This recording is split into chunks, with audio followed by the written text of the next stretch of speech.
Kalau yang kedua ini nggak bisa dikerjakan sholat, maka sudah agamanya lepas. As-sholatu immaduddin, itu ya. Karena sholat adalah tiangnya agama. Maka dari itu penjelasan yang pertama mengenai zalim kepada Allah adalah tidak beribadah kepadanya, menyekutukannya dalam hal peribadatan, dan juga menduakan Allah subhanahu wa ta'ala. Maka inilah zalim kepada Allah. Itu inna syirka la zulmun adim. Sesungguhnya mempersekutukan Allah adalah benar-benar kezaliman yang besar.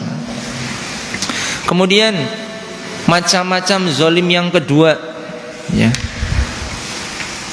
Zalim yang kedua adalah zalimul linafsih, zalim kepada dirinya sendiri. Bagaimana itu?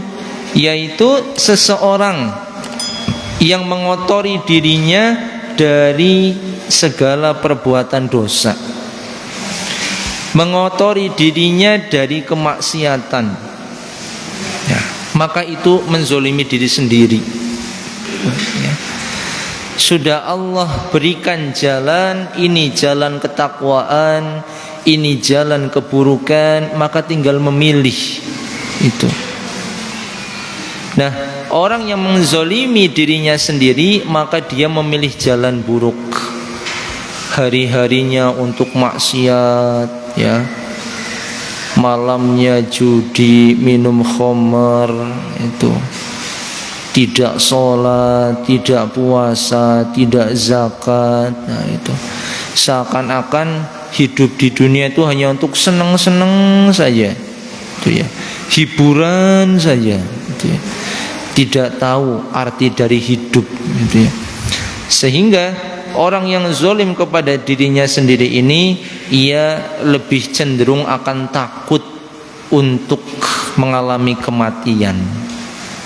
Beda dengan orang yang beriman, yang sudah mengerjakan amal soleh, maka kapanpun ia akan selalu siap untuk bertemu dengan kematian.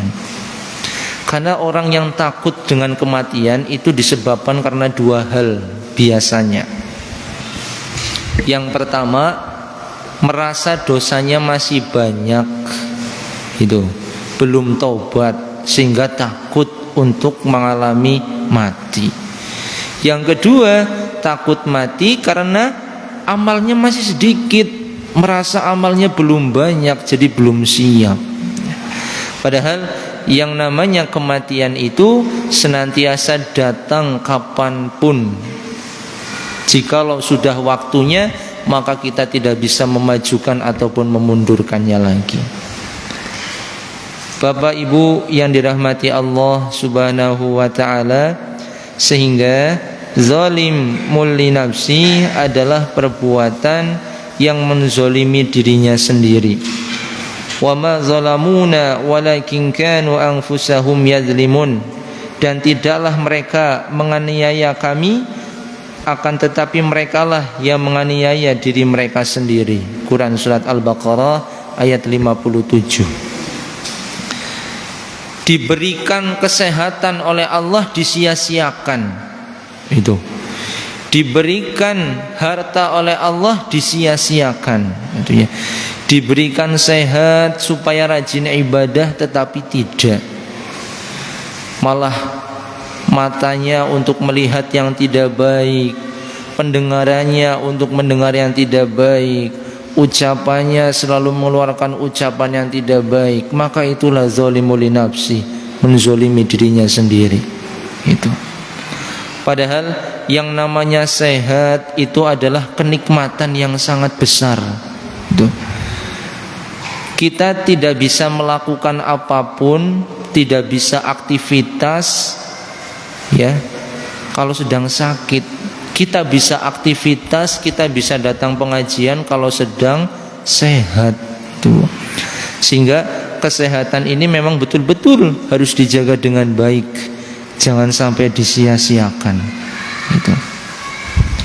Sebab ketika kita sudah menyia-nyiakan nikmat yang Allah beri, maka nanti akan Allah cabut. Nah, terkadang kita ini Pak melihat nikmat Allah itu kalau dikasih uang yang banyak baru bersyukur, diberi rezeki yang banyak, uang yang banyak, dapat hadiah atau dapat apa tuh baru seneng sekali. Lupa padahal sehat itu juga adalah nikmat, gitu ya. Sehat itu mahal ya. Di luar sana Pak banyak orang yang mau duduk saja itu jan angel banget. Hanya untuk duduk itu harus berobat dulu lah, macem-macem. Alhamdulillah kita bisa duduk di sini mendengarkan pengajian dalam keadaan tenang. Itu nikmat sehat ini sangat besar. Di luar sana Pak ada banyak orang yang hanya ingin tidur saja, mau tidur saja harus minum obat. Itu minum obat berapa tablet baru bisa tidur. Kita Pak nggak harus minum obat, di masjid pun juga bisa tidur. Iya Pak. Kita mah kalau tidur jangan cukup enak banget.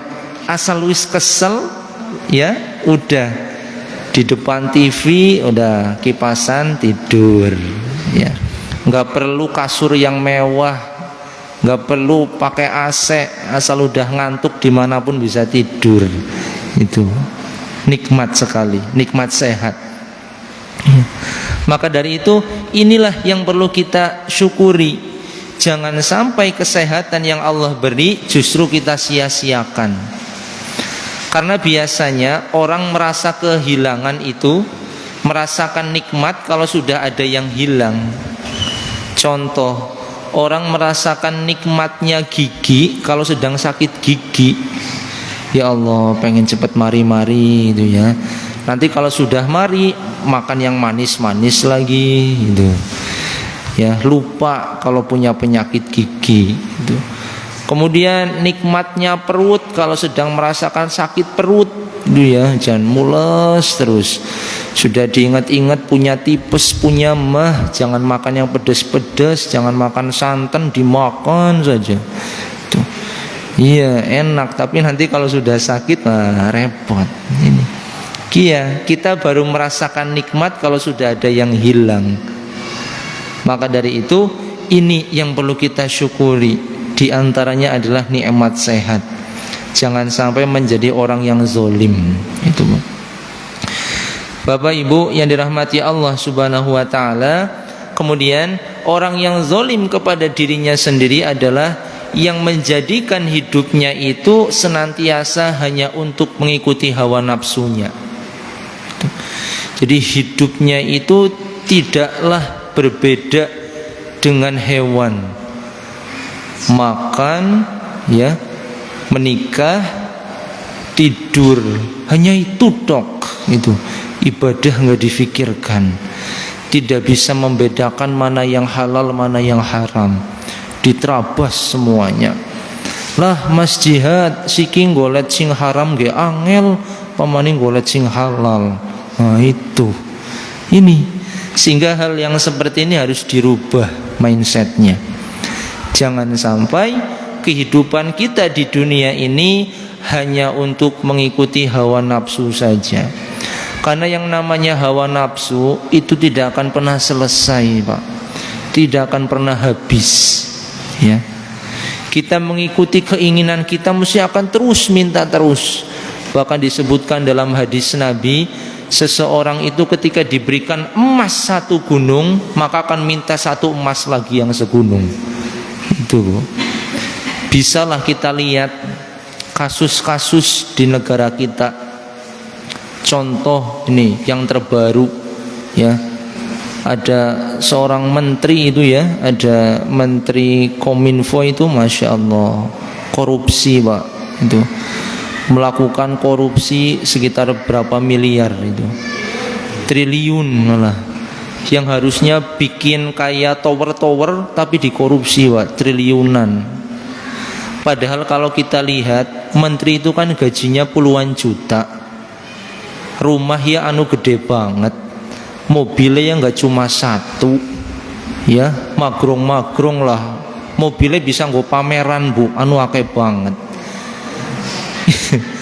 Itu pun masih merasaku kurang Pak itu. Nah kita, Masya Allah, kita yang jauh banget. Kita dikasih motor satu ya udah seneng banget ya Pak, cukup. Iya. Maka inilah yang sekarang terjadi. Banyak orang pintar tetapi tidak ada yang jujur. Banyak orang pintar tetapi yang amanah itu sedikit. Itu. Maka pentingnya keimanan, pentingnya rasa takut kepada Allah untuk mengendalikan itu semua. Itu. Bapak Ibu yang dirahmati Allah Subhanahu wa taala, ya, sehingga kita kembali lagi ke awal, ya. Zolim yang kedua tadi adalah zolimul linafsih, menzolimi dirinya sendiri. Itu. Sehingga hidupnya di dunia itu senantiasa ia jauh dari agama, itu ya. Bahkan sepertinya ia ini merasa di dunia ia hanya untuk senang-senang saja, tidak percaya akhirat, tidak percaya alam kubur. Nauzubillah min dzalik, itu ya. Padahal hidup kita di dunia adalah sementara. Bapak Ibu, ada yang mau di dunia selamanya? Enggak ya Bu? Nah. Malah kadang-kadang gini Pak, ya. Kalau kita lihat orang yang umurnya sampai 100 tahun ke sana aja, kan udah nggak bisa normal lagi, ya. Ibaratnya orang yang umur 100 tahun itu palingnya di kamar, udah nggak bisa lari-lari, ya Bu. Makan pun ya makan anu bubur itu. Orang-orang Jepang Bu, orang-orang Jepang itu umurnya sampai 100 ke atas, 120, 150. Iya udah, tapi ya udah nggak bisa normal lagi lah, itu ya. Maka doa kita pun minta diberi umur yang panjang, tetapi yang mudah untuk taat kepada Allah, itu Pak. Umurnya panjang tetapi mudah untuk taat kepada Allah, daripada diberi umur panjang tetapi malah ahli maksiat. Nauzubillah min dzalik. Bapak Ibu yang dirahmati Allah Subhanahu wa taala, sehingga kita lanjutkan kembali yang ketiga. Zalim yang ketiga adalah zalim kepada orang lain. Menzalimi kepada orang lain. Seperti apa? Melakukan tindakan fisik, memukul ya tetangganya, atau menyinggung dengan ucapan. Maka ini pun harus berhati-hati. Jangan sampai kita menzolimi terhadap orang lain, apalagi sesama muslim kita. Itu. Sebab yang namanya memukul atau mengucapkan kata-kata yang tidak baik terhadap orang lain itu diawali dengan kemarahan. Biasanya lagi jengkel, lagi nesu, itu. Akhirnya keluar kata-kata kasar. Ya, kepada tetangganya keluar kata-kata yang tidak baik. Iya. Maka hati-hati. Itu. Jangan sampai kita melukai sesama saudara kita dengan ucapan. Itu. Jangan mudah untuk menghakimi orang lain, itu ya. Misalkan ada ibu-ibu sedang bawa anak kecil, ya, kumpul dengan ibu-ibu yang lain, bawa anak-anak juga. Kemudian anak kecil itu yang pertama dilihat, deneng kurus temen apa ora diempani ya Allah. Orang ngerti ya kurang gizi apa ya. Tidak tahu gimana susahnya ngasih makannya, ya Allah itu. Kok kadang orang ada yang enak aja mengucapkan seperti itu, ya. Dua anak priangan teman watuk-watuk baik, itu ya Allah. Tidak usahlah seperti itu, ya. Karena kan kita tidak tahu bagaimana keadaan aslinya. Itu. Jadi ketika ada sesuatu yang ditimpa oleh saudara kita, maka tak perlu kita untuk mencaci ataupun mencela, justru harus menguatkan. Nah, sehingga kita kembali lagi, orang yang dizolimi maka doanya itu mustajabah. Hati-hati sekali, Pak. Terutama orang yang dizolimi oleh ucapan ataupun tindakan kita. Yang namanya sakit karena pukulan atau sakit karena ucapan, itu lebih lama sakit yang ucapan. Ibaratnya dipukul sehari 2 hari udah sembuh lah, dibandem waktu ya paling nggak nyampe sehari udah sembuh. Tapi kalau karena ucapan, ya, ini ucapan itu lama sekali sembuhnya. Mungkin bisa dimaafkan, tapi nanti kalau ketemu ingat-ingat maning. Kae mian tau ngomong kae mari ngaku kemutan maning itu ya. Iya, karena memang karena kesalahan ucapan itu sangat sulit untuk dilupakan. Iya. Maka harus berhati-hati. Nah, hindarilah yang namanya ngerasani, yaitu ya. Biasanya yang namanya ngerasani itu kan biasanya nusuk lagi kumpul-kumpul gitu, akhirnya ngerasani itu ya. Menghibah, menggosip, digosok makin sip itu ya. Tuh, apalagi kalau kita kesuh sama orang ejan, diceritani enak banget itu. Apalagi kalau nggak ada orangnya, wah tambah semangat ceritanya yang jelek-jelek. Nah, maka ini yang harus dihindari, jangan sampai, Mbak. Sebab kalau orang yang sudah dizolimi, ia berdoa kepada Allah, maka doanya itu akan mudah dikabulkan. Bahkan lebih bahayanya lagi apabila ada seseorang yang sudah melakukan amal-amal saleh, ya, kemudian ia serasa seperti sudah cukup sekali, wah ini saya nanti ibadahnya pasti diterima oleh Allah, ini saya sedekahnya banyak, saya sholatnya rajin, nah itu ya. Tapi ternyata dia lupa ada beberapa kesalahan yang ia lakukan, sehingga disebutkan dalam sahadis Nabi, ada seseorang yang rugi di dunia dan di akhirat, ya. Nabi menyebutkan ada orang yang rugi di dunia dan di akhirat, muflis itu. Maka disebutkan dalam hadisnya, an Abi Hurairah radhiyallahu anhu anna Rasulullah sallallahu alaihi wasallam qala atadruna mal muflis, qalu al muflisu fina man la dirhama lahu wala mata', faqala innal muflisa min ummati ya'ti yaumal qiyamah bis shalah was siyam waz zakah wa ya'ti qadha syatama hadha wa qazafa hadha wa akalama hadha wa safaka dama hadha wa daraba hadha fayu'ta hadha min hasanatihi wa hadha min hasanatihi fa in faniyat hasanatuhu qabla an yuqdama alayhi akhida min khatayahum faturihat alayhi thumma turiha finnar. Tuh, rawahu Muslim. Jadi ketika itu Nabi Muhammad sallallahu alaihi wasallam menyampaikan kepada para sahabat, ya, tahukah kalian siapakah orang yang bangkrut, siapakah orang yang rugi? Muflis. Muflis itu orang yang bangkrut atau orang yang rugi.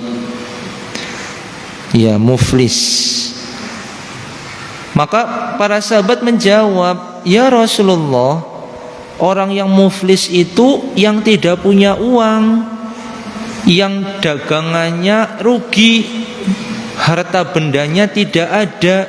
Nah, maka Rasulullah pun menjawab, muflis, ya, di antara umatku adalah seseorang yang kelak di hari kiamat ia datang membawa pahala sholat, pahala puasa, pahala zakat, tetapi ia juga membawa dosa. Dosanya apa? Yaitu memaki orang lain, menuduh ini dan itu, menumpahkan darah, serta menyiksa. Lalu diberikanlah pada yang ini sebagai pahala kebaikannya juga pada yang lain. Sewaktu kebaikannya sudah habis, padahal dosanya belum terselesaikan, maka diambillah dosa-dosa mereka, diberikan kepadanya, kemudian dihempaskan ke dalam neraka. Hadis riwayat Muslim. Itu Pak. Jadi Rasulullah pun menyebutkan ada orang yang bangkrut, orang yang rugi di dunia dan di akhirat. Ia merasa sudah rajin ibadah, rajin sholat, rajin puasa, rajin zakat. Ternyata ketika di hadapan Allah semua pahalanya hilang. Bingung, loh, kenapa ini ya Allah? Kenapa tidak ada ini pahala yang aku kerjakan?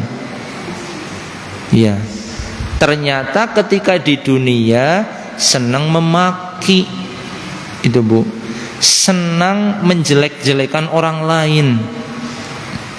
Tuh, kuat deneng ireng temen sih, adus sana itu ya, mampu temen itu ya, misalkan itu. Jadi body shaming lah, melihat orang itu dari tampilannya dulu. Wah, ini orang ireng mesti orang tahu wadus itu ya. Orang Afrika Bu itu hitam-hitam Bu ya. Ya tapi mereka mandi terus setiap hari. Memang sudah calon orang hitam, mau diapakan ya tetap hitam Bu ya. Jadi enggak usah dadak dijelek-jelekan itu ya. Karena yang namanya ciptaan Allah kan memang berbeda-beda. Tetapi Allah tidak melihat orang cantik ataupun orang yang gagah.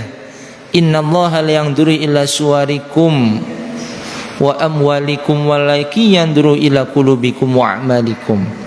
Sesungguhnya Allah Subhanahu wa taala tidak melihat rupamu dan tidak melihat hartamu.